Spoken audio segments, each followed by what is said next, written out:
Buonasera a tutti. Con grandissimo piacere questa sera presentiamo due importanti relatori, Marco Pescetto e Stefano Verdino, che parleranno di Giacomo Puccini a 100 anni dalla morte, storie di amori perduti. L'anniversario della morte di Puccini è esattamente domani, quindi siamo in un non facile tempismo.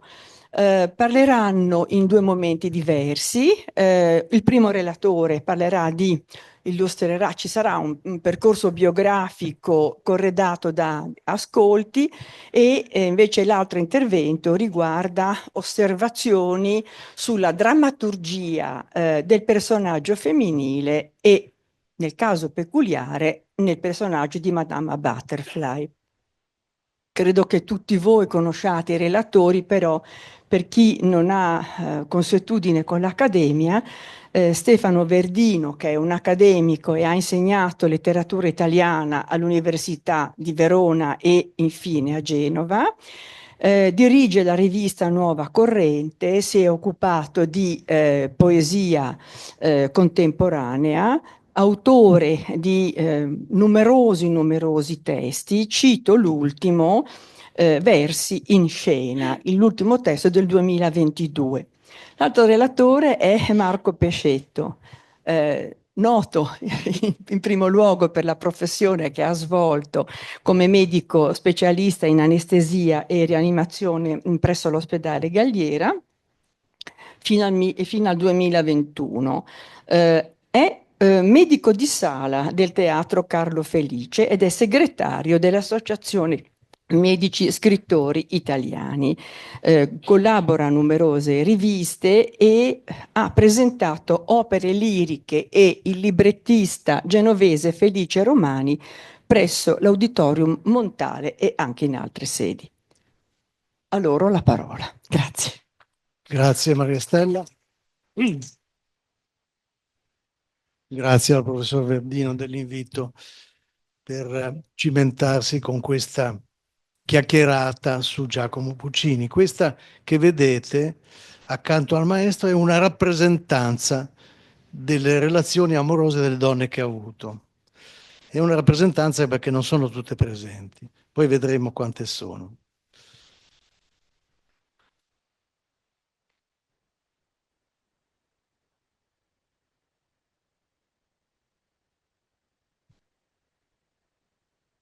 Nasce il 22 dicembre del 1858 nella casa di Corte San Lorenzo 9 a Lucca ed è il sesto figlio di una famiglia che arriverà a 9.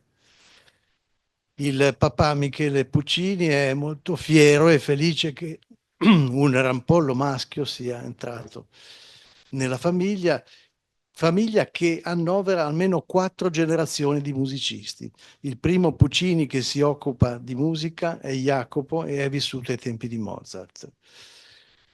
Michele sarà il padre di Puccini che sarà ben lieto di farsi dare il cambio da questo straordinario musicista che è Giacomo.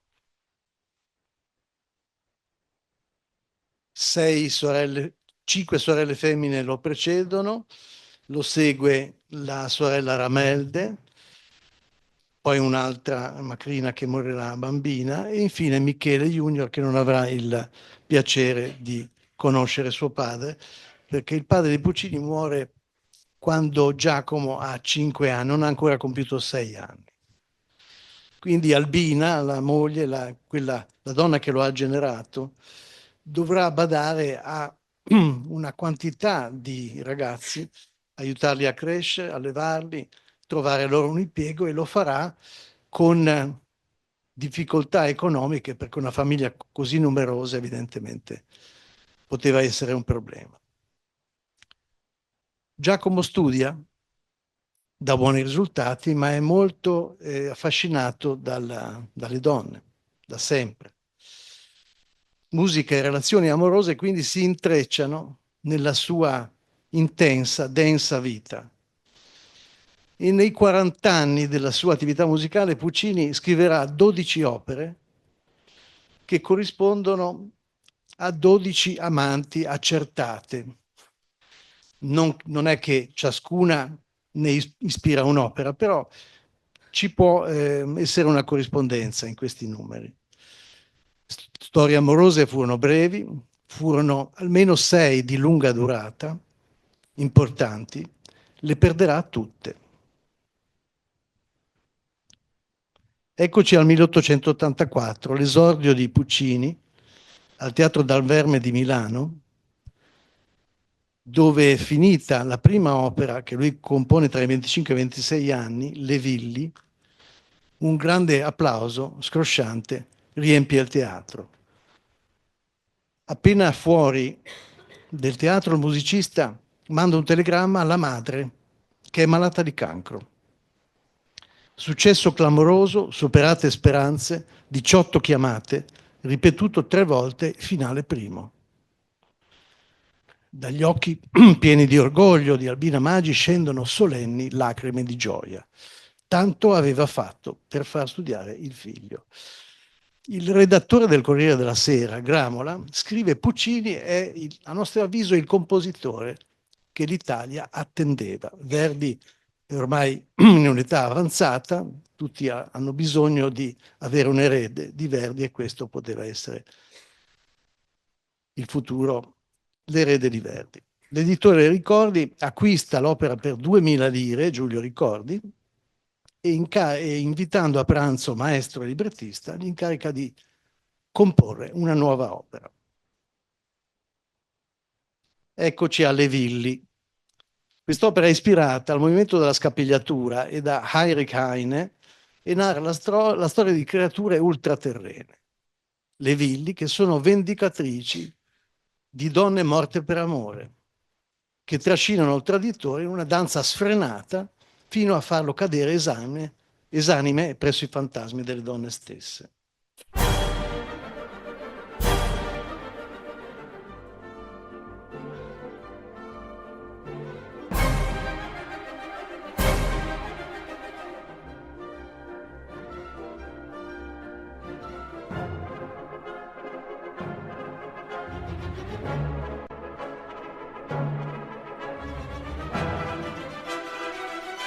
Nel 1889 Puccini compone l'Edgar, che è un'opera rimasta abbastanza poco conosciuta.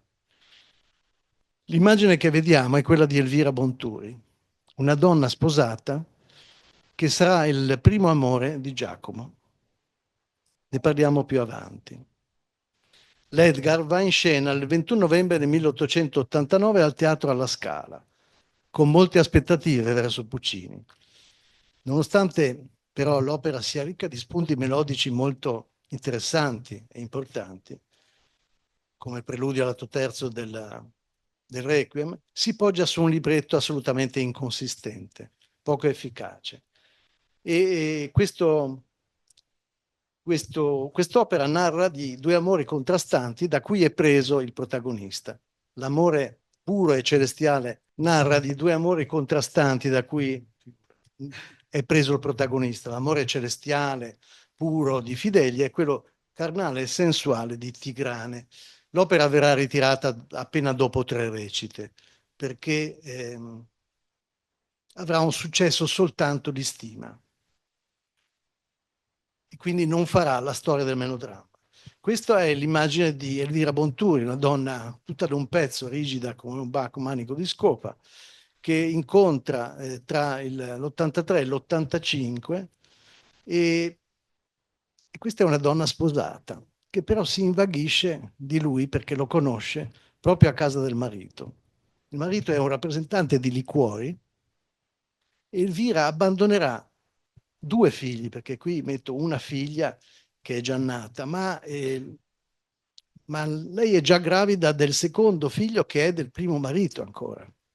Però, ciò nonostante, si innamora di Puccini e lascia la casa di Narciso Gemignani, suo marito, per andare a vivere con Puccini. Carattere spigoloso, gelosa, all'inverosimile. Le sorelle di Puccini sono coalizzate per allontanarla dal maestro, perché specie la sorella Ramelde dice che lo porterà alla rovina, sicuramente.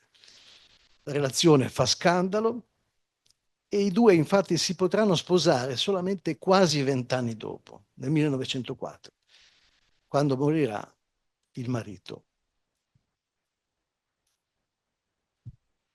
Elvira ha un carattere simile a quello della madre di Puccini, è un gendarme che gli organizza la vita e è sempre lì a pedinarlo, a studiare quello che fa, perché Puccini, come vedremo, è un carattere un po' instabile, fluttuante tra una donna e l'altra.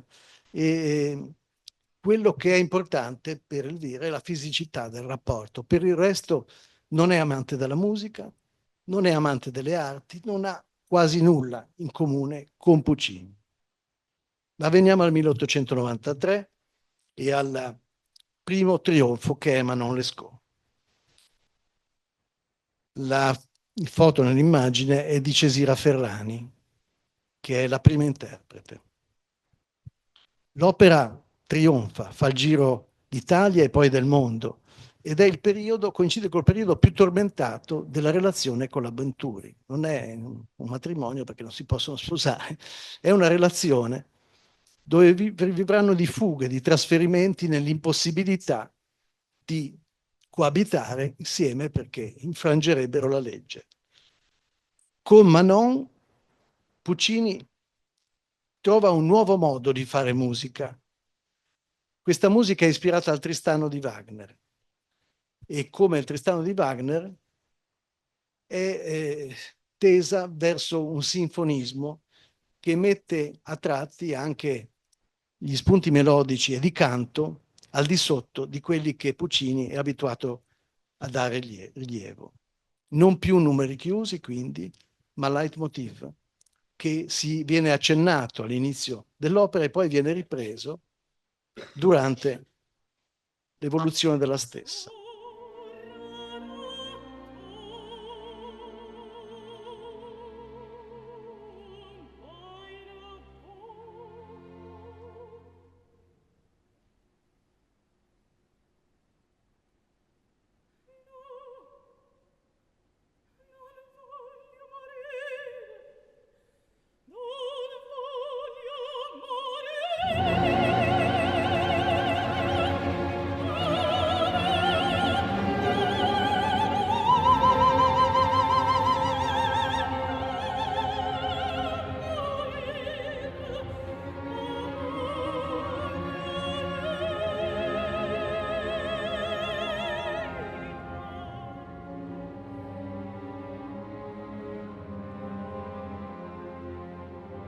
Questa è era la voce di Alsbik Grigorian, la bellissima voce di Alsbik Grigorian, che coincide col terzo atto con la morte di Manon tra le braccia del cavaliere de Grieux in una landa desolata di New Orleans.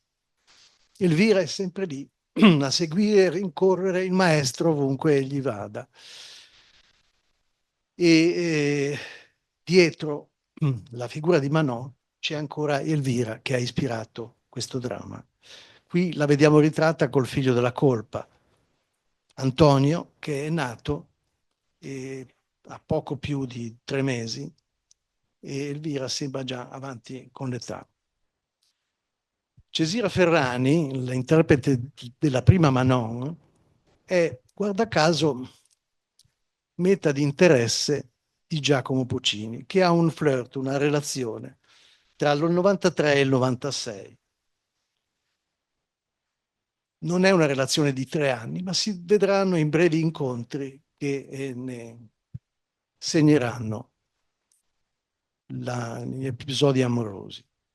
Nel 1896, 3 anni dopo, abbiamo un secondo successo che supera addirittura Manon.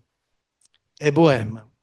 Sullo sfondo vedete Lina Cavalieri, di cui parleremo tra poco. È tratto dalla Scène de la vie de Bohème di Henri Murger, che viene edito a stampa e pubblicato per il pubblico. I 4 quadri di cui si compone questo dramma, nei quali il musicista vive i suoi sogni della gioventù, quando era squattrinato a Milano in cerca di fortuna, ebbene questi 4 quadri sono lo spaccato della vita di 4 ragazzi, che conoscono nei primi due atti la giovinezza e l'amore, e nei secondi due atti fanno esperienza, forse per la prima volta, della malattia e della morte della loro amica. Dal punto di vista musicale, l'opera è un passo indietro a Manon, perché si lascia il moderno leitmotiv per tornare ai numeri chiusi. Ma c'è molta poesia in questa opera, tant'è vero che Manon è molto seguita, molto amata. Ci sarà ancora Elvira Bonturi come ispiratrice di Manon, di Bohème.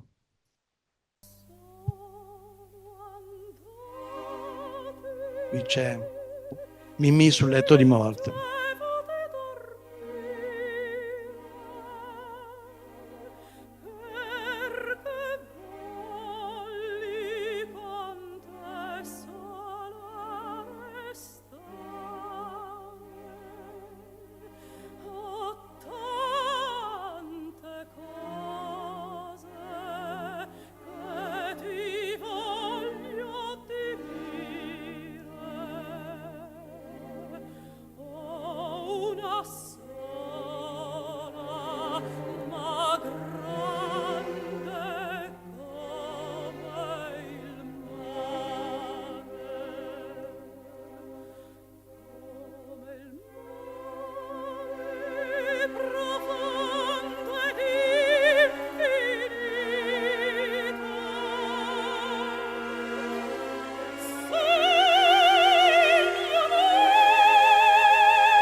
Era Renata Tebaldi, l'indimenticata Renata Tebaldi, diretta da Alberto Erede, che è stato uno dei direttori d'orchestra genovesi più noti e che riposa nel Pantheon del cimitero monumentale di Stabia.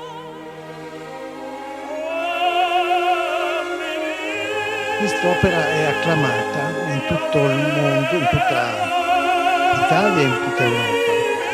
E Puccini conosce a Napoli nel 1900 una interprete di Mimì che è di straordinaria bellezza. La vediamo nell'immagine, Lina Cavalieri, figlia di una fioraia, una donna che D'Annunzio paragonava alla Venere in terra, tanto era bella. Con questa signora una liaison di breve durata, che però è particolarmente intensa.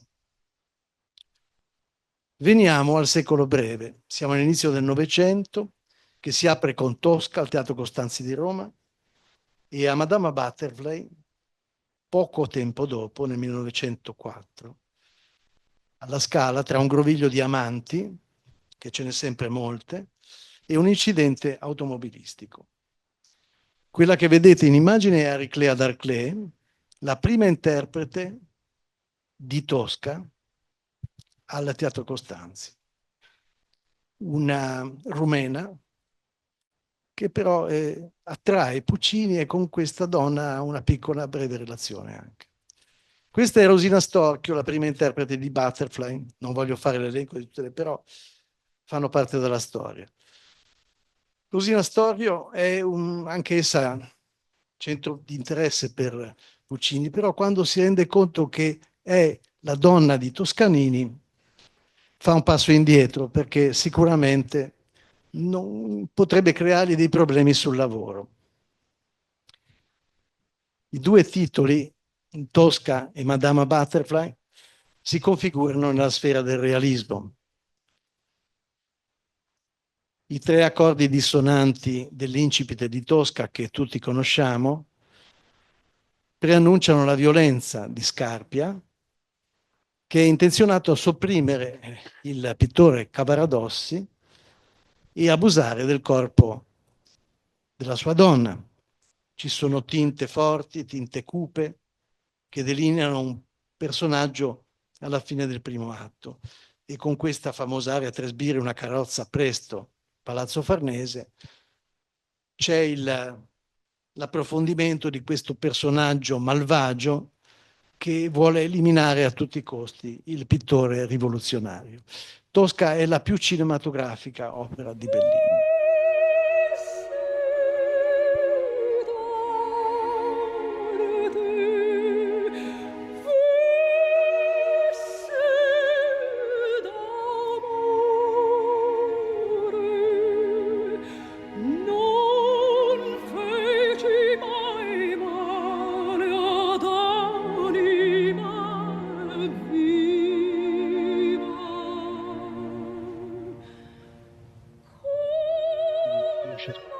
Stoppare qui però è necessario perché sennò va avanti troppo. Questo è un momento di solitudine, di amarezza, di riflessione su se stessa dell'attrice Floria Tosca, che si sente un po' in pericolo, si sente un po' tradita dalla sua funzione. Cavaradossi non le dà troppo attenzione, però ne è riamata, ed è per amare Cavaradossi lei si trova nei guai, perché Scarpia vuole eliminarlo, quindi vuole il suo corpo, è una situazione molto delicata. E quindi in questo piccolo quadretto isolato, Puccini ne tratteggia i lati più fragili e più sensibili della donna. Questa è Ariclea d'Arclay, ancora che abbiamo visto prima, e con la quale il breve flirt di Puccini si chiude rapidamente, ma solo per aprirne un altro, perché conosce in un viaggio per Torino, dove va per lavoro, una procace e giovanissima donna di 19 anni, una studentessa torinese, di cui si innamora. Durerà 3 anni. Pure minorenne, per i tempi è minorenne, ha ragione il prof. È ovvio sottolineare che dietro la quindicenne Butterfly, innamorata dell'intraprendente Pinkerton, c'è Corinna, non c'è più Elvira, cambiano le ispiratrici delle sue opere. La giovane è tranquilla perché Puccini le ha promesso di sposarla addirittura, cioè lui ogni tanto si lancia in queste...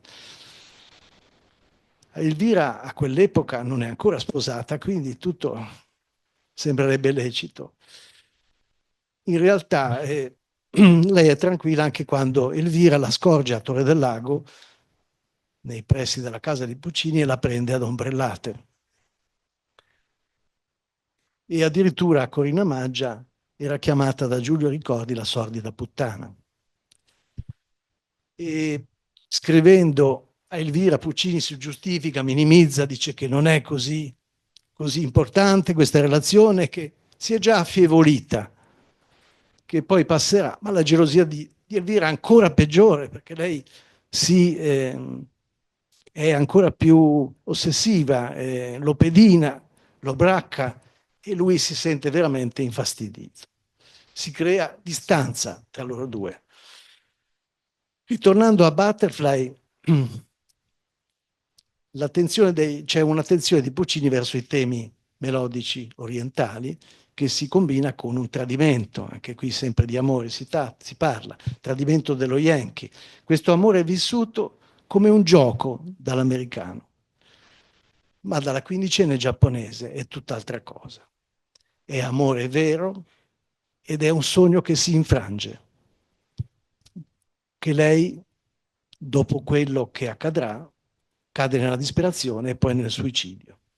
Lo stimolo a musicare quest'opera viene dato a Puccini da David Belasco, perché lui va a sentire questo dramma che lo incuriosisce, un dramma in prosa che parla di questa Madama Butterfly giapponese, la storia giapponese, e chiede immediatamente a Belasco di poter avere il diritto di musicare l'opera stessa.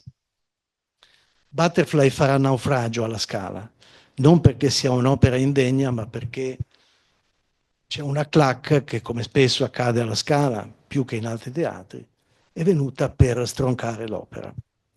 Però, dato che Puccini è convinto della bontà del suo lavoro, fa alcune modifiche, poche, ma con alcuni accorgimenti. Inserisce il coro a bocca chiusa di grande fascino, mette l'aria a un tenore che non c'era, Addio fiorito asil, e l'opera, aveva ragione Puccini, trionferà al Teatro Grande di Brescia soltanto 3 mesi dopo.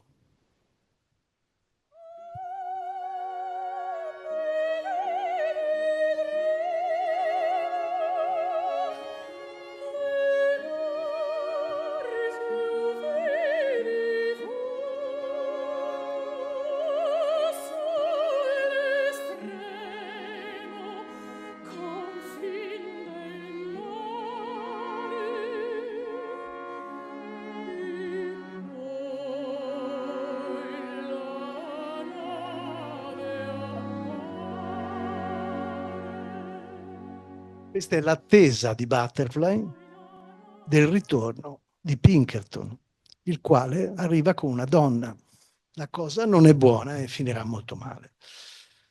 Alle prove di Butterfly Puccini si invaghisce. Della Storchio abbiamo detto, ma è la donna di Puccini, lascia stare. Fa un passo in avanti invece con questa soprano ucraina, Solomia Krushelnitska, che è la nuova rivelazione della Butterfly che viene cantata al Teatro Grande di Brescia. Breve relazione, perché lei sposa, stufa di Puccini, un altro uomo dopo poco tempo. Ma ecco una figura di importanza fondamentale nella vita di Puccini, è Sibylle Seligman, che Puccini conosce nell'ottobre 1904 al debutto di Butterfly al Covent Garden di Londra. È la moglie di un banchiere londinese, quindi abbastanza ben messo come denaro. Ed è una splendida donna ebrea che ama le arti, ama la musica ed è conquistato da questa bellissima donna. Inizia qui una relazione sentimentale in piena regola, che però la donna, molto intelligentemente, modifica, trasforma in amicizia. E questa sarà la chiave per poter mantenere un rapporto fino alla fine degli ultimi giorni di Puccini.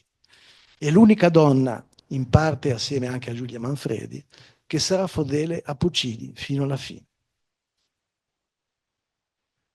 Durante la gestazione di Butterfly però c'è anche un incidente da enumerare in tutti i disastri, gli amori che capitano a Puccini.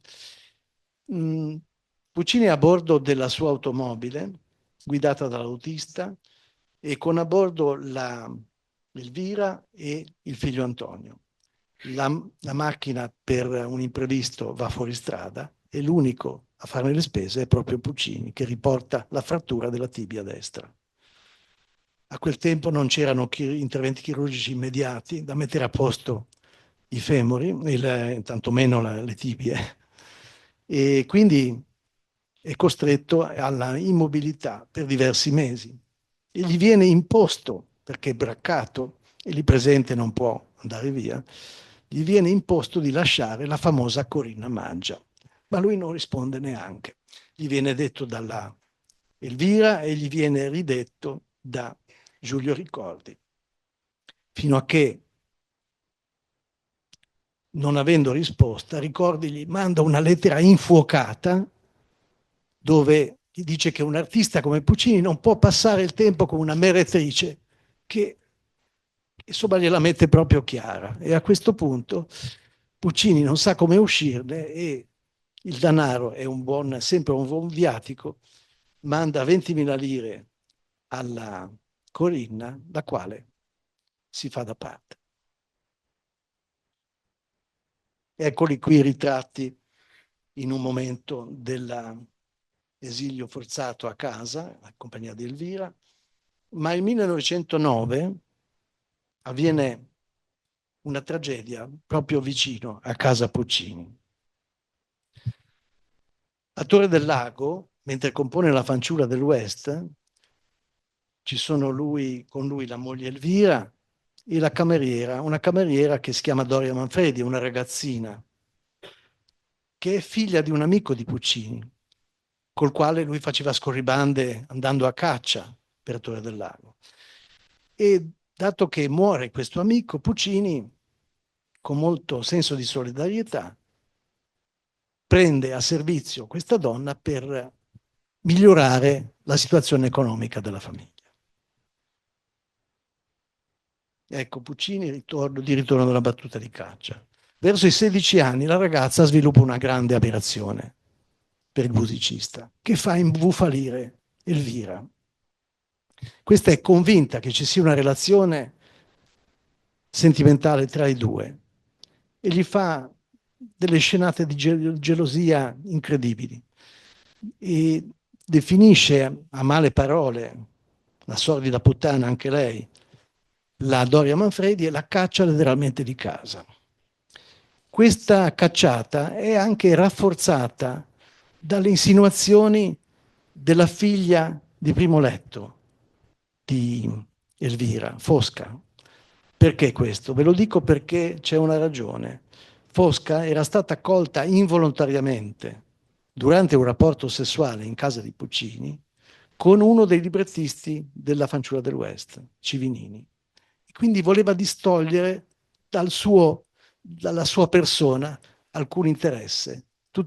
Doveva essere tutto addossato a questo capo espiatorio che era stato ben trovato e che era Doria Manfredi. Quindi rafforza questa convinzione, sì, si amano, sicuramente si amano quei due. Sono vane le parole sincere della giovane che cerca di giustificarsi, che nega assolutamente, non c'è mai stata relazione, al di là di una semplice ammirazione, ma sentitasi oppressa e malgiudicata da Elvira, in un momento di disperazione, a casa sua si toglie la vita ingerendo del veleno. Morirà dopo 4 giorni, dopo aver ingerito del detersivo, quindi una morte piuttosto pesante. All'esame autoptico, oltretutto, si accerta che era ancora vergine. Elvira Bonturi viene messa a processo e il giudice la condannerà a 5 mesi e 5 giorni di carcere, che non farà mai, perché Puccini pagherà.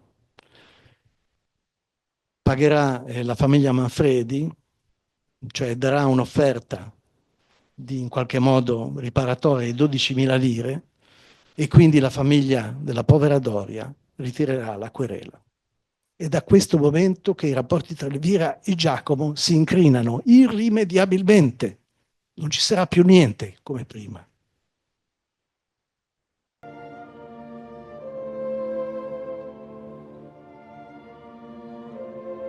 Questa è la tomba a Torre del Lago di Doria Manfredi.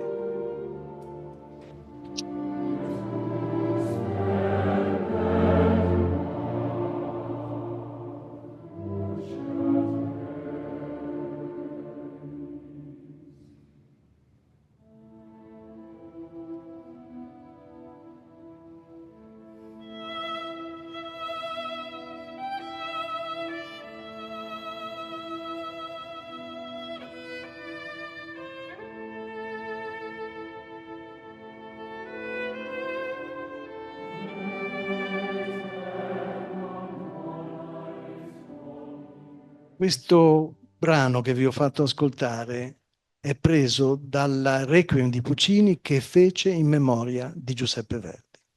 Mi è sembrato un doveroso accostamento a questa povera ragazza che è morta in età giovanilissima per qualcosa che non aveva mai commesso. Siamo al 1910, è in pentola la Fanciulla del West e qui possiamo vedere che c'è un'altra figura un po' mascolina, ma sempre donna è. In realtà il tradimento di Puccini c'era stato, ma non con Doria, bensì con sua cugina Giulia, avvenente e spigliata ragazza di Torre del Lago, che sapeva cavalcare come un'amazzone, che il maestro aveva subito notato e seguito perché gli interessava. Giulia aveva potuto avere solo questo pensiero, aveva probabilmente usato Doria come messaggera per portare i messaggi al maestro all'insaputa di Elvira. E Puccini vede in Giulia il modello della protagonista per la nuova opera, La Fanciulla del West. Con lei vivrà una relazione completa, che gli darà un figlio, che Puccini non riconoscerà mai e che doveva rimanere segreto.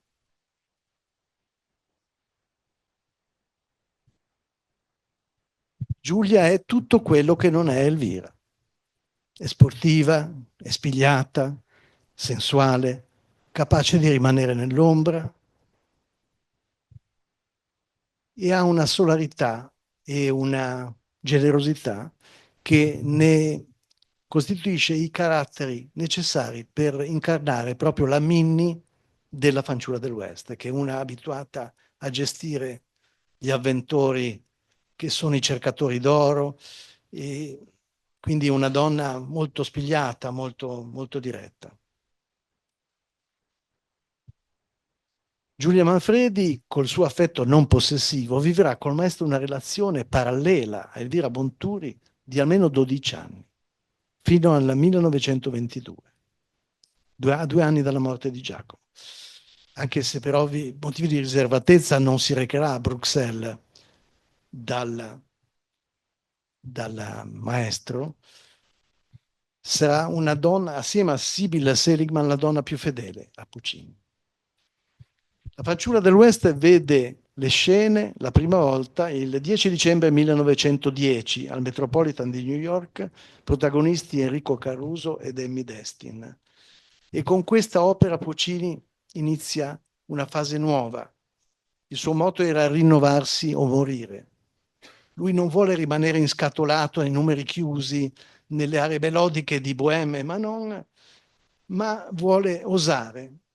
E quindi fa prevalere alle volte gli aspetti sinfonici, gli aspetti dei musicisti europei come Debussy, che sono più attuali, rispetto al canto, creando un genere nuovo.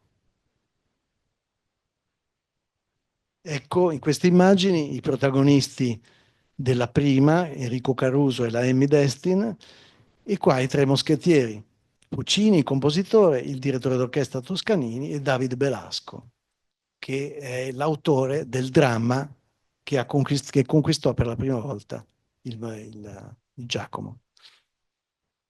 L'opera avviene, ovviamente a questa rappresentazione non c'è Elvira, mentre invece a Roma, forse non lo sappiamo, forse sì, forse no.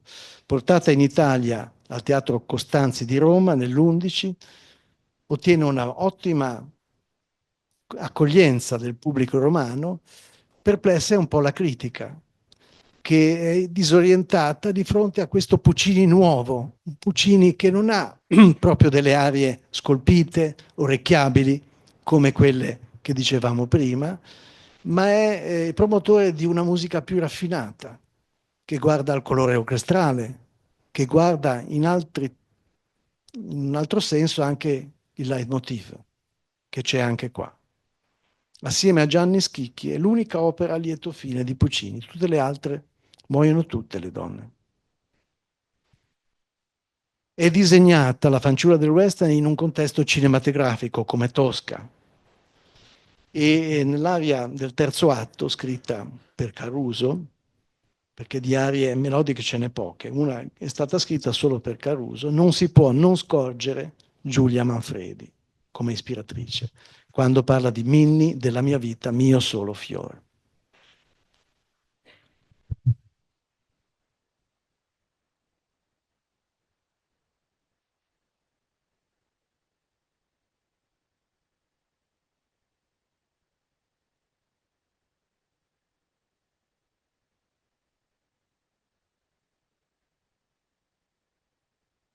La vedevo serrar furtiva il piè al babbo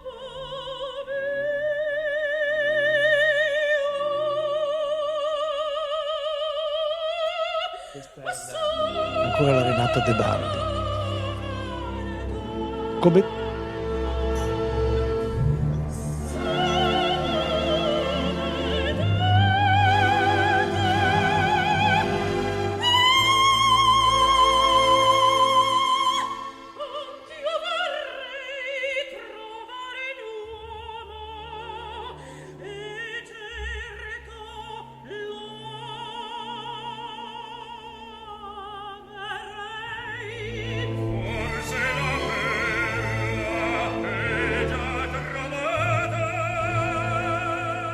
Siamo nel 1917. L'immagine della donna raffigurata è quella della baronessa Josephine von Stengel.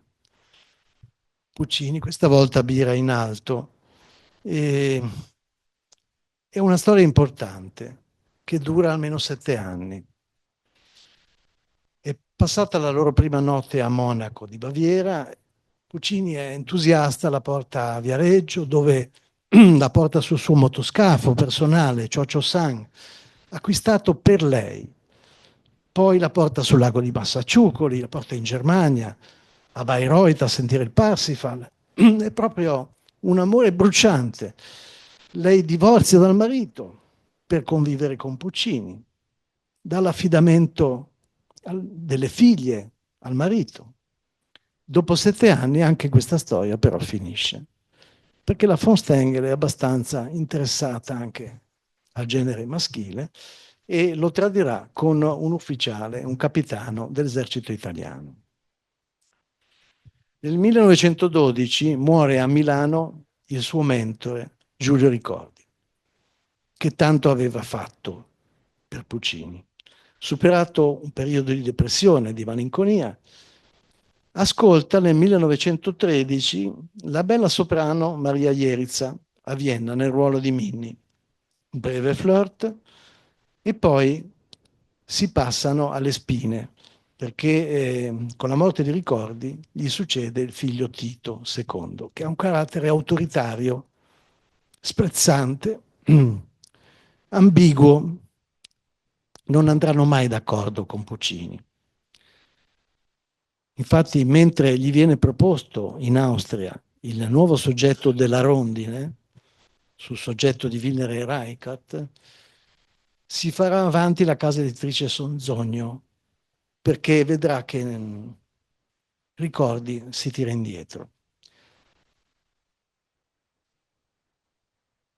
Eccolo, Tito Ricordi. L'opera viene tradotta perché non può essere più fatta in Francia in quanto che è scoppiata la guerra e quindi deve essere portata in campo neutro perlomeno, a Monte Carlo, il 27 marzo del 1917, quindi va tradotta in francese ed è Adami che la traduce in francese.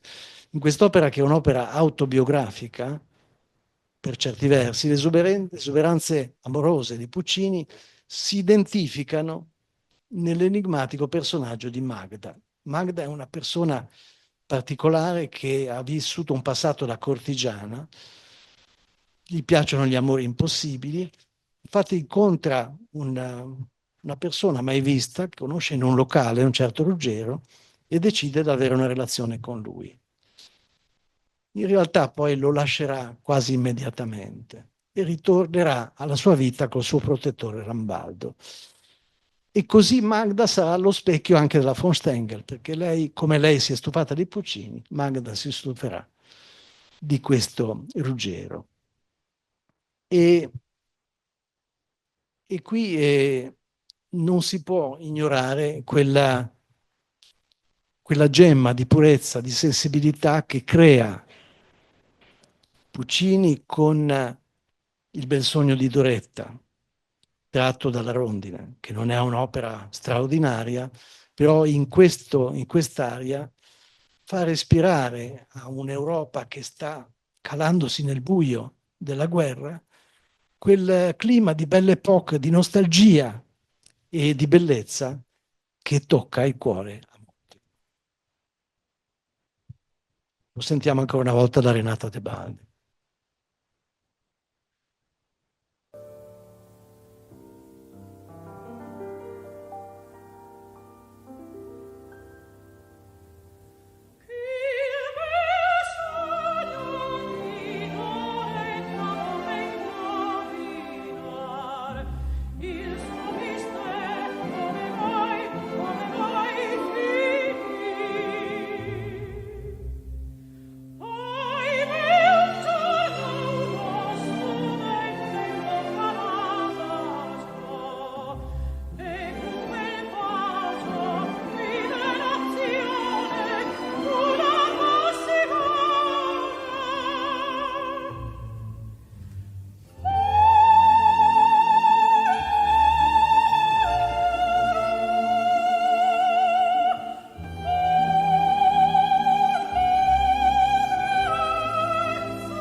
giungiamo al 1918. Siamo verso la fine della produzione operistica di Puccini.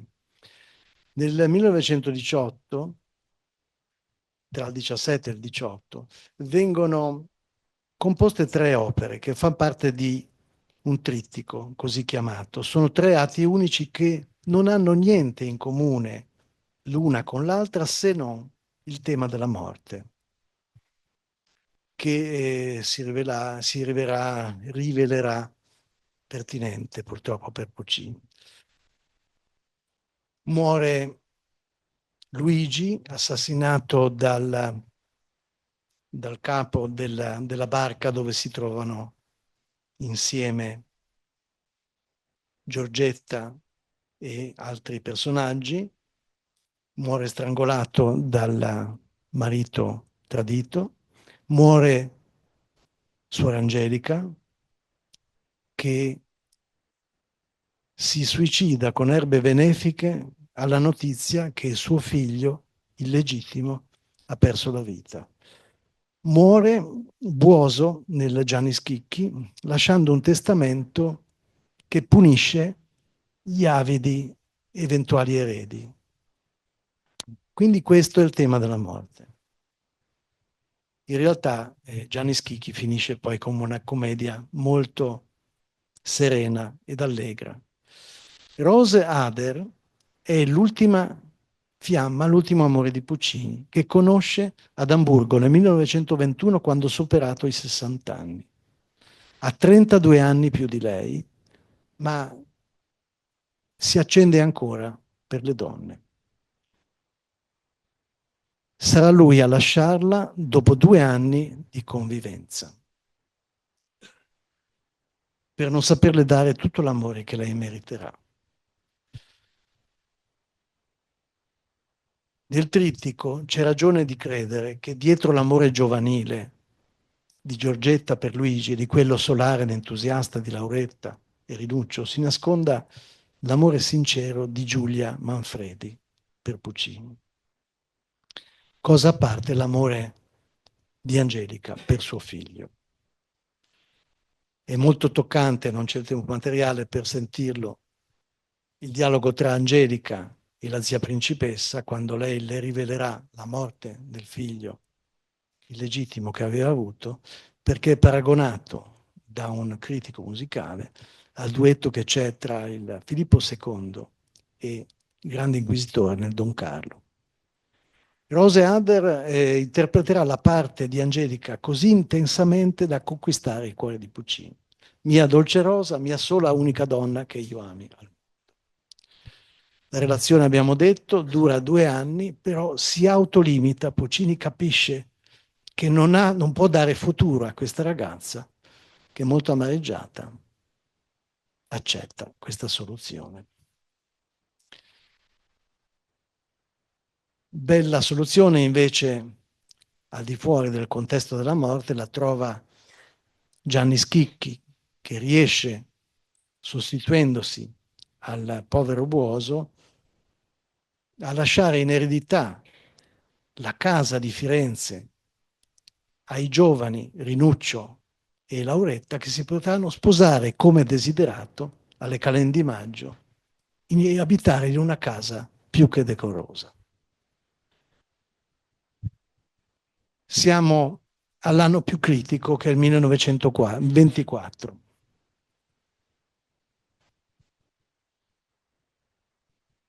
Adesso cito 2 parole che sono tratte dalla fiaba di Gozzi, che è quella che ha ispirato Turandot, ma non è Turandot, è la Turandot della fiaba di Gozzi. Turandot, no Calaf, viver devi per me, tu vinto mai. Adelma, tempo è di morte, più speranza non c'è. Troppo t'ama costui per mio tormento. Tutto fu vano, ogni speranza è persa. Eccolo, lo sgelamento della principessa di morte. Ma ciò accade nella fiaba di Carlo Gozzi, non in Puccini. Non succederà in Puccini. Temporalmente convinto che Turandot si sarebbe sgelata, non gli basterà un anno, dal 23 al novembre 24, per comporre un finale che avesse un senso compiuto. Turandot rimane di gelo, con buona pace di Goethe e di Schiller che avevano assistito alla commedia di Carlo Gozzi, alla fiaba di Carlo Gozzi a Venezia e che l'avevano riproposta a Weimar all'inizio del XIX secolo. Il tempo dimostrerà che la scelta di Puccini manterrà una sua coerenza nello stigmatizzare l'immobilità della principessa. Nel finale della Turandot c'è il suicidio di Liu nell'opera, che è emblema di un amore semplice, puro e totale. Liu è ispirato ovviamente dalla povera Doria Manfredi, che si suicida per amore. Il dramma che negli ultimi tempi viene fatto concludere con la morte di Liu e non dallo scadente finale realizzato da Franco Alfano, non sarà un finale monco, ma sarà un finale gravido di travaglio interiore provato dal maestro nell'ultimo anno della sua vita tormentata.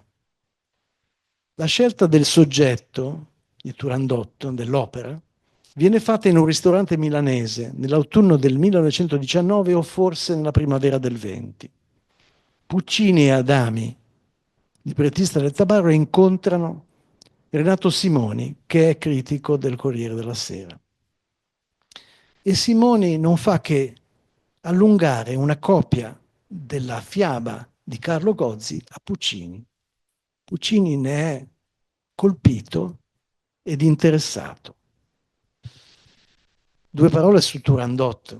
Non so quanti di voi la conoscono o la conosceranno sicuramente, ma chi si approccia per la prima volta all'ascolto di quest'opera, che è un'opera rivoluzionaria, si approccia a un ambiente lontano, non assimilabile agli ambienti europei, in una Cina fiabesca, piena di delitti, e prova sgomento.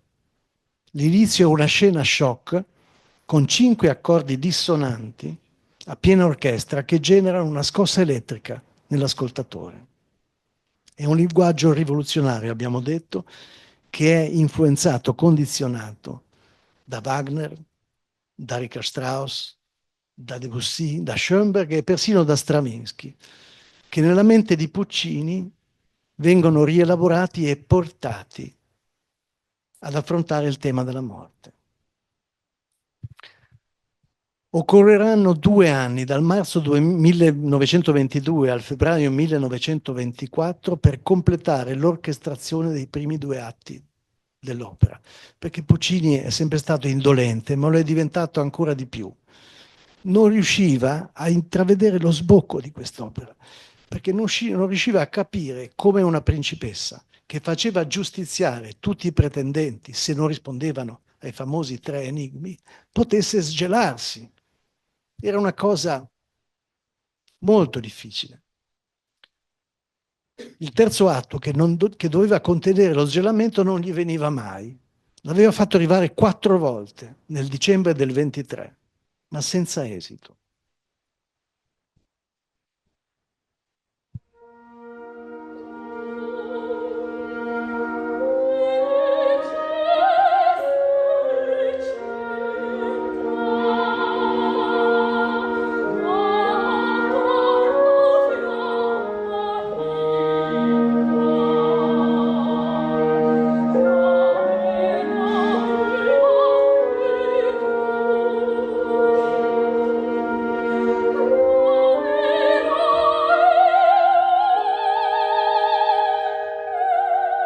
Questa è la bravissima Olga Teretiatko che interpreterà il ruolo di Liu, tu che nel gel sei cinta, che di gel sei cinta. È Liu un personaggio che tocca nel profondo, è innamorata di Calaf, che a sua volta ama invece la principessa che non ci pensa neanche a dargli niente. E quindi essendo c'è questa storia, questa sensibilità di questa ragazza che è incarnata appunto dall'amore casto di Doria Manfredi. Io ci ho messo in quest'opera tutta la mia anima, scrive in una lettera Giacomo Puccini il 5 luglio del 1924. È proprio in questo clima di incertezza e di solitudine che sopraggiungono i sintomi di quel malessere che presto lo porterà alla fine. Da qualche tempo, infatti, lui è affetto da un mal di gola che, associato a tosse insistente, gli turba le notti, non riesce a dormire.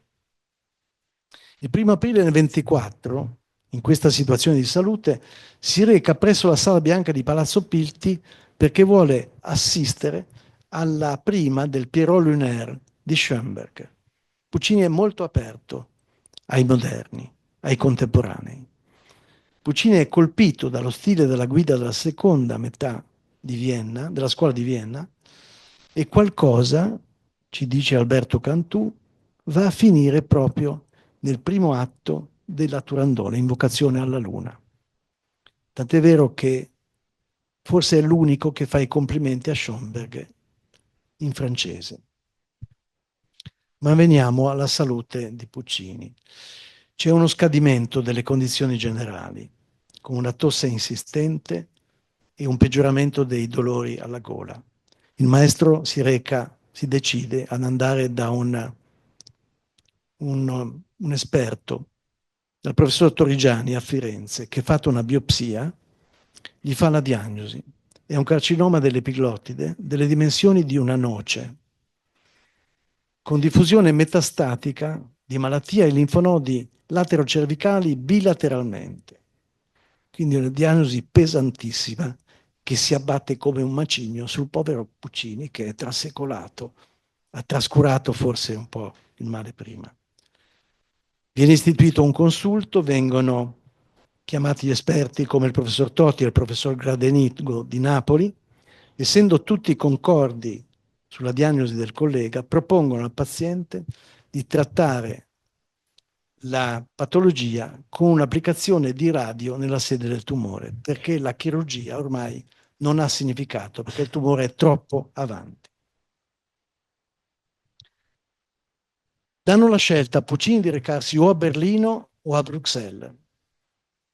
Il professor Gradenigo si intromette e consiglia a Puccini di portarsi a Bruxelles perché conosce un esperto in materia che è il professor Ledoux e che viene indicato tra i migliori in quel campo. Il povero Puccini, sorpreso dalla diagnosi e attanagliato dalla paura, la sera del 4 novembre, in compagnia del suo figlio Antonio, soltanto del suo figlio Antonio, parte per Bruxelles. La moglie Elvira ha la bronchite, si dice, è in preda alla depressione, rimane a casa con la figlia fosca.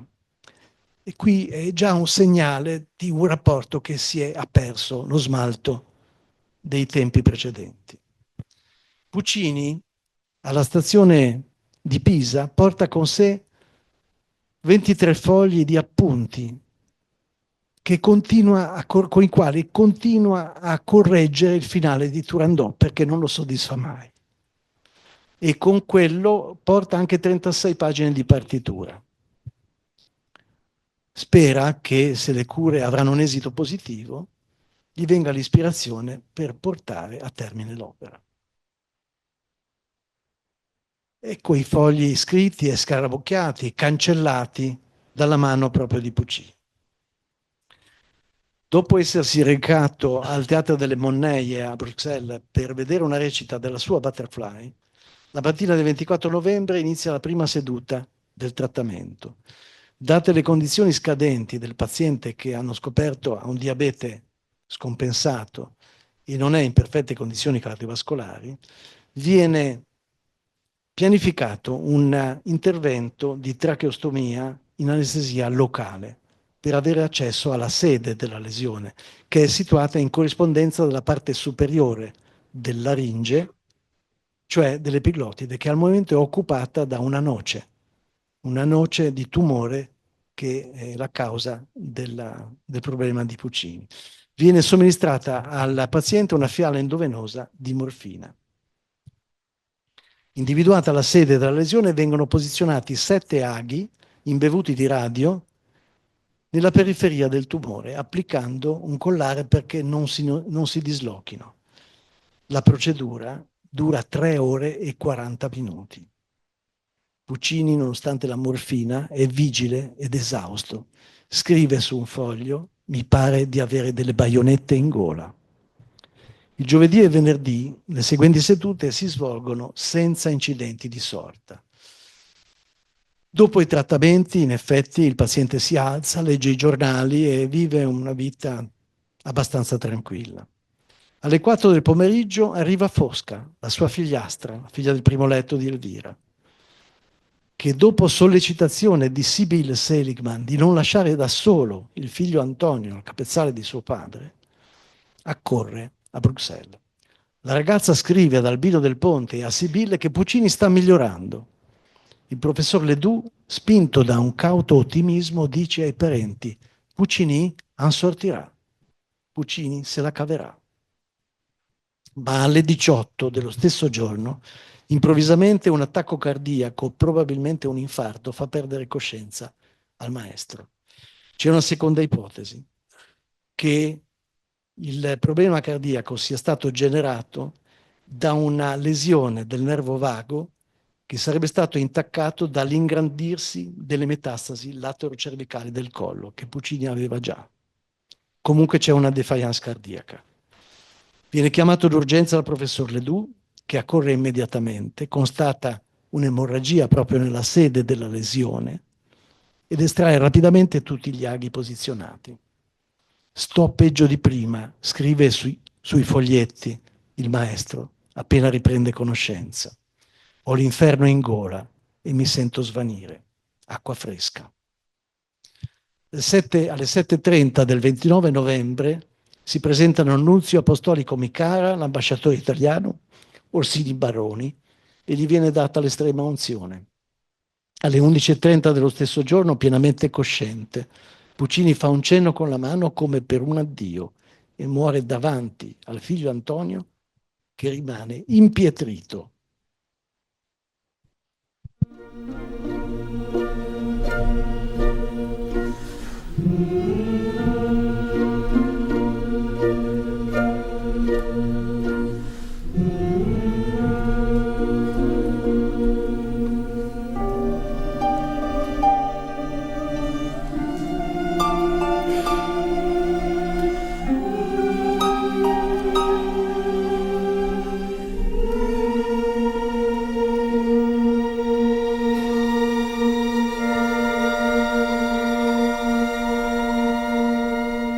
Le esequie hanno luogo a Bruxelles, nella Basilica Reale di Saint-Marie de Schaerbeek, il 1 dicembre 1924, officiate da Monsignor Micara.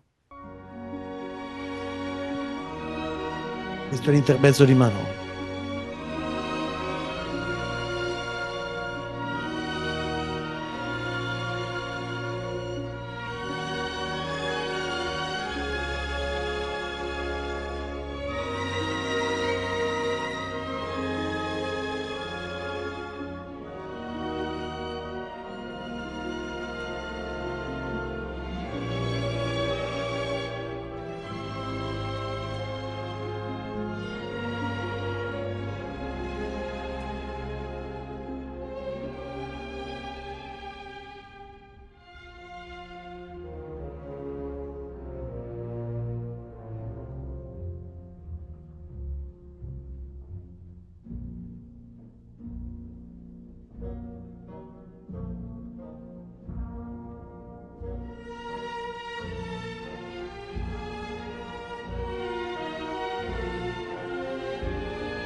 Questa è la clinica, l'istituto della Couronne, dove è stato curato Puccini e che oggi ha ancora questa iscrizione a sua memoria.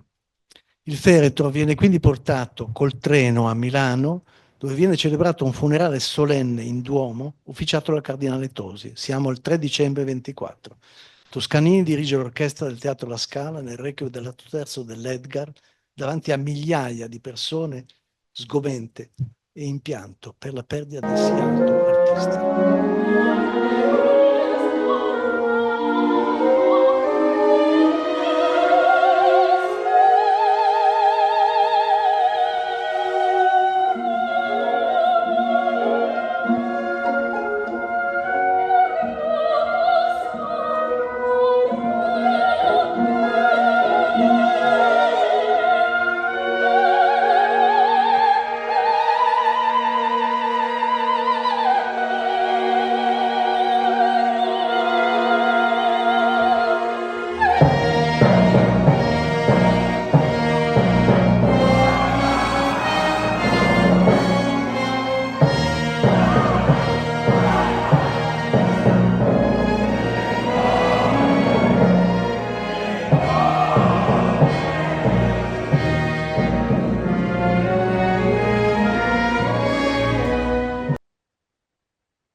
Questa è la tomba di famiglia dove sono sepolti Giacomo, il figlio Antonio ed Elvira.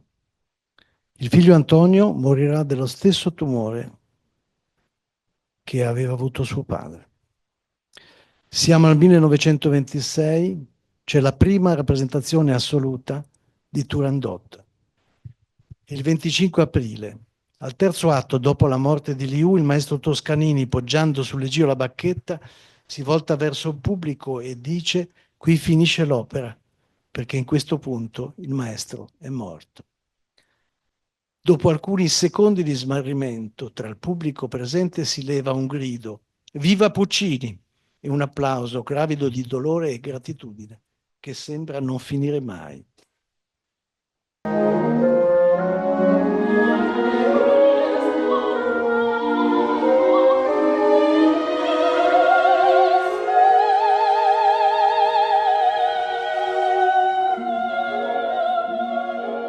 Venendo alle ultime ore della vita di Puccini, non può passare inosservato come, a parte Sibyl Selig-Banshif, che viene a poche ore prima della morte a donargli un cuscino su cui poggiare il capo, nemmeno il suo primo grande amore, Elvira, si fa viva.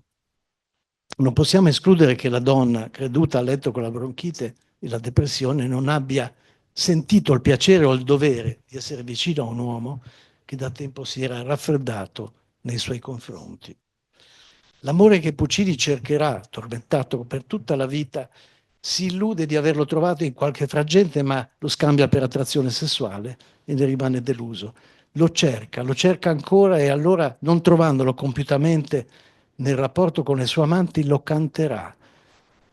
Lo canterà con la voce dei protagonisti delle sue opere, riuscirà così a farlo diventare autentico ed eterno. Particolare ringraziamento a Corrado Testone Confalonieri nelle immagini che mi ha dato, e grazie a voi per l'ascolto.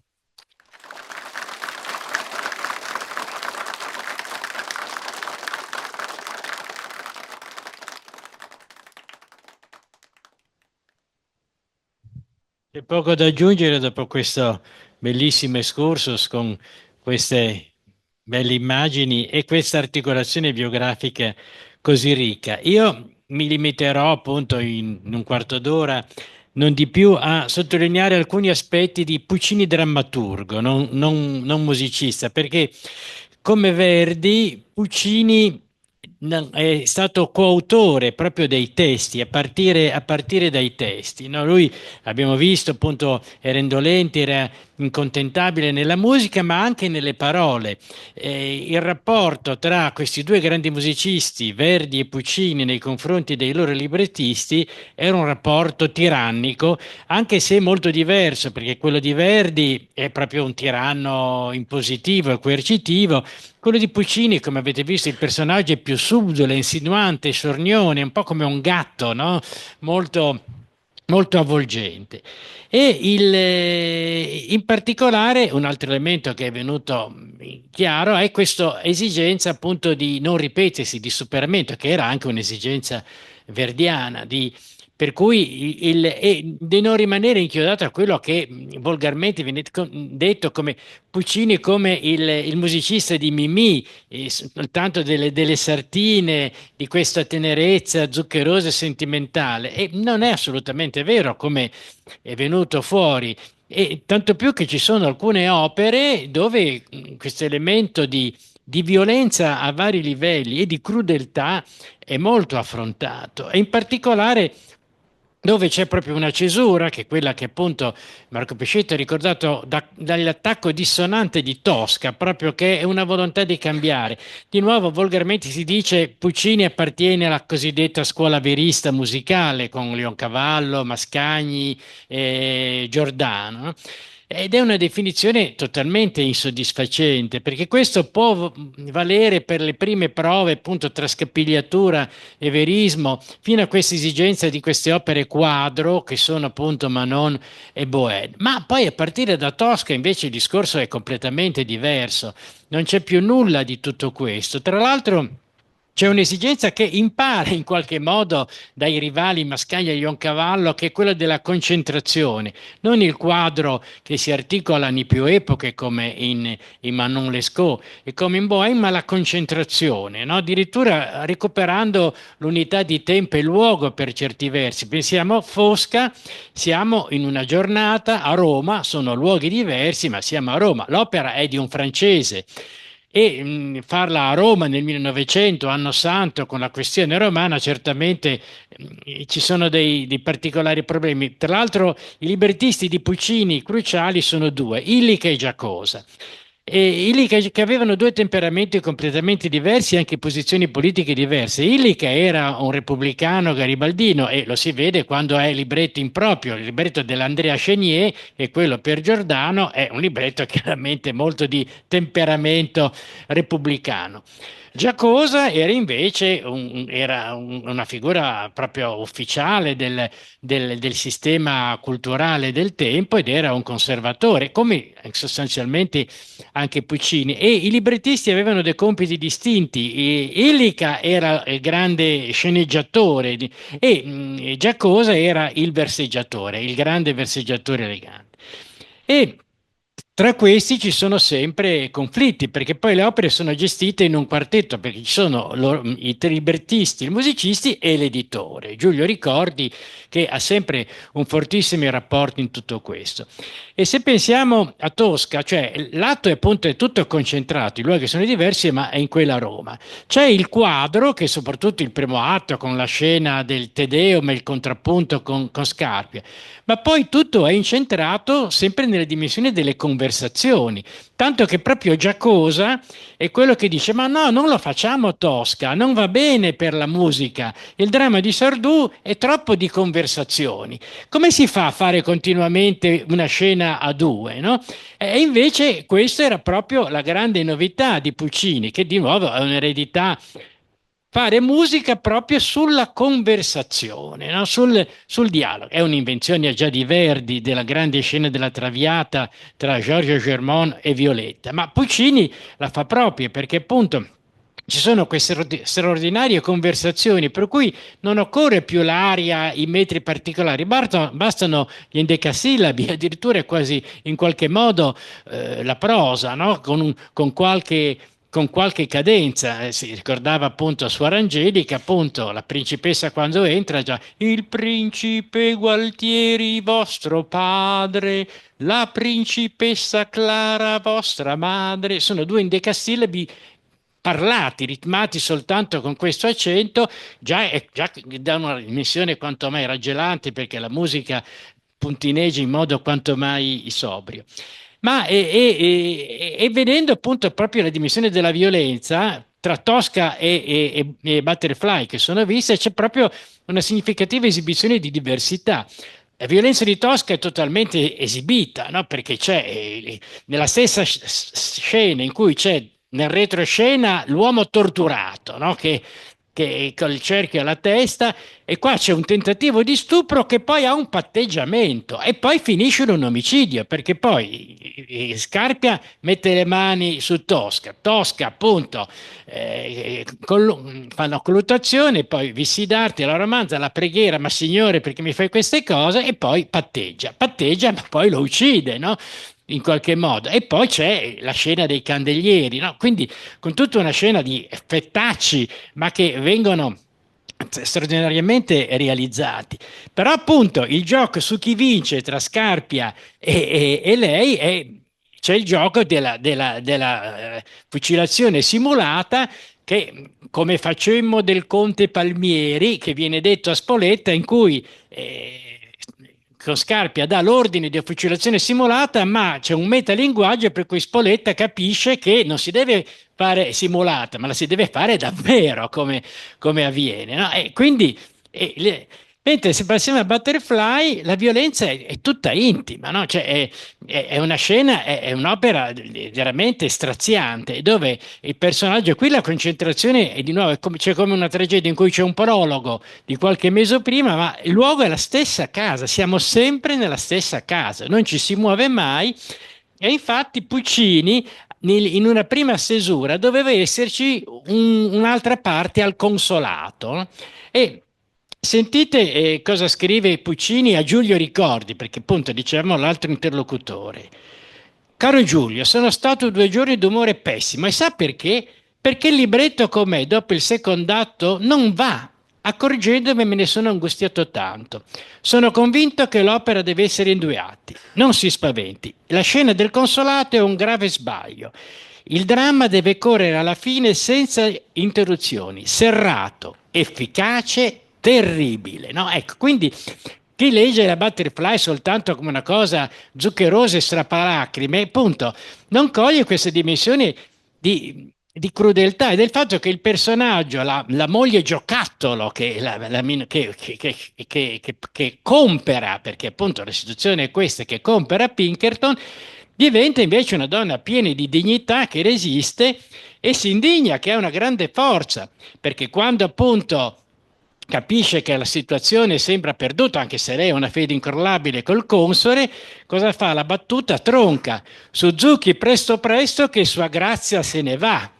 Mi scacciate, ve ne prego, già l'insistere non vale. No? E pensate, sono così nella musica, con poche connotazioni di più, ma come questa conversazione, con tutto quello che non viene detto e che viene esplicitato in Sofferenza di Butterfly, è straordinariamente acuta. E poi c'è la questione della sottrazione del figlio nell'ultimo atto, no? a questa donna. No? E infatti soltanto il personaggio di Pinkerton è veramente un filibustiere tremendo, tanto che è ancora più cattivo. Infatti una delle ragioni, poi il personaggio viene addolcito nella ripresa di Brescia, come ha ricordato Marco, appunto c'è l'aggiunta dell'aria Dio fiorito asil, che è un po' un'aria di rimorso, ma in realtà appunto la Butterfly è veramente la farfalla inchiodata, no? Perché non fugge più, è prigioniera e distrutta da tutto questo, no? E se passiamo poi alla fine a Turandot, no? Appunto, che davvero appunto non c'era gelamento, ma pensiamo anche a Calaf, che è l'unico tenore eroico di Puccini, no? Ma su cosa vince? No? Vince su un raggelamento. Quel povero padre, cioè lì il personaggio, cioè, Liu muore, appunto, si uccide, eccetera. E quel povero Timur che non c'è, il figlio non lo regge, no? Chi mi dà il braccio? C'è suo figlio lì, già sarebbe la cosa più logica. In realtà non c'è lo sgelamento di Turandot, ma c'è il raggelamento di Calaf per certi versi, no? Perché è un vincitore, ma vince questo amore favolistico, vince su una macerie di sentimenti totali, più con tutte le scene di violenza truculente che ci sono, e poi giocati appunto questa volta non nel commovente e il patetico, ma nel grottesco, no? Di Ping Pang Pong, quelle straordinarie figure dei 3 personaggi che raccontano i vari morti, no? Vi ricordate? E il principe real di Samarcanda, uccisi, no? E il tartaro dall'arco di 6 cubiti. È un elenco con questa marcia beffarda, no? di cose. E quindi, ed è significativamente impressionante tutto questo. Tra l'altro, il contesto su quello che riguarda appunto la vicenda della Butterfly, quindi per chiudere con una chiosa genovese, dopo la seconda ripresa di Brescia, fu dato a Genova alla fine di novembre al Politeama genovese, sempre con quella interprete ucraina tanto cara a Puccini, sotto la bacchetta di Cleofonte Campanini, che era stato a Brescia, ma qui invece il direttore è Ettore Panizza, che sarà un direttore che poi lavorerà molto a Buenos Aires. Puccini è alloggiato al Bristol, ed è la seconda volta che che segue appunto la nuova Butterfly di successo. Lui è così contento che dal Bristol scrive una poesia, lui si dilettava anche di queste cose, al maestro Panizza, che il maestro Panizza poi ha pubblicato a Buenos Aires nelle sue memorie. Ed è questa, no? L'esecuzione è buona, non manca mai una croma, non mi viene mai la stizza perché ci abbiamo Panizza. La donna agisce bene, canta forte e bene, la messa in scena è bella, ci sono lucciole e la stella. Insomma, sono contento, davvero non mi pento di essere venuto a Genova e grazie al grande Geova io parto lieto e pago per mio Torre del Lago. Grazie.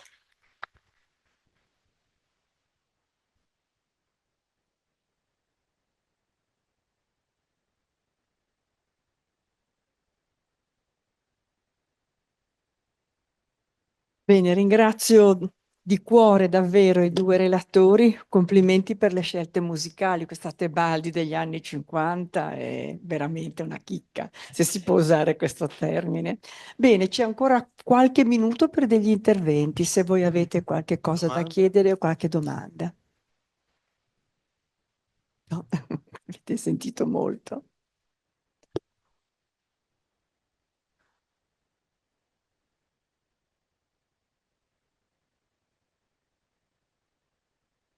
Bene, allora a questo punto concludiamo e vi dico solo per favore che la prossima conferenza sarà lunedì 2 dicembre. I relatori sono Mauro Giannini e Giulio Manuzio e parleranno di la fisica nucleare a Genova, ma non solo. Grazie e arrivederci.